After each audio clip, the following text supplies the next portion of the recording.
ராமர்கோவில் பாபர் மசூதி பிரச்சனையை தேர்தல் பிரச்சனையாக்கிவிட வேண்டாம் என மறைந்த முதலமைச்சர் ஜெயலலிதா பேசியுள்ள ஒளிநாடாவை ஜெயக்குமார் தனது எக்ஸ் பக்கத்தில் வெளியிட்டுள்ளார். இரு மதங்களையும் சார்ந்த தலைவர்கள் ஒரு இடத்தில் கூடி கலந்து பேசி ஒரு முடிவு எடுக்க வேண்டும் என்ற நம் வேண்டுகோளை தொடர்ந்து வற்புறுத்தி வருகிறோம். அதைத்தான் இரு மதங்களையும் சேர்ந்த மக்கள் மனப்பூர்வமாக ஏற்றுக்கொள்வார்கள். பிரச்சனைக்கும் தக்க பரிகாரம் கிடைக்கும், நாட்டு நலனுக்கும் உகந்ததாக இருக்கும்.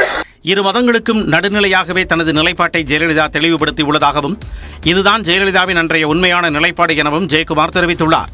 செய்தித்தாள்களில் வந்தது என அறமற்ற கருத்துக்களை பேசுவது அரசியல் முதிர்ச்சியின்மையை காட்டுவதாகவும் குறிப்பிட்டுள்ளார். ஜெயலலிதா என்று இல்லை என்றவுடன் அவதூறு பரப்பி அவரை களங்கப்படுத்த நினைப்பவர்கள் காணாமல் போவார்கள் என தனது பதிவில் குறிப்பிட்டுள்ள முன்னாள் அமைச்சர் ஜெயக்குமார், ஒருவரது தெய்வ நம்பிக்கையை மத நம்பிக்கையாக திரித்து மத தலைவராக மாற்ற நினைப்பதுதான் பாஜகவின் எண்ணம் என விமர்சித்துள்ளார். ஒற்றுமையும் ஒருமைப்பாடும் மிகுந்த தேசத்தை துண்டாட நினைப்பதை விட்டுவிட்டு மக்கள் பிரச்சனைகளை பேசுவதே நாட்டின் நலன் என்பதை எத்தனை ஜென்மங்கள் கழித்து பாஜக உணரும் எனவும் ஜெயக்குமார் கேள்வி எழுப்பியுள்ளார்.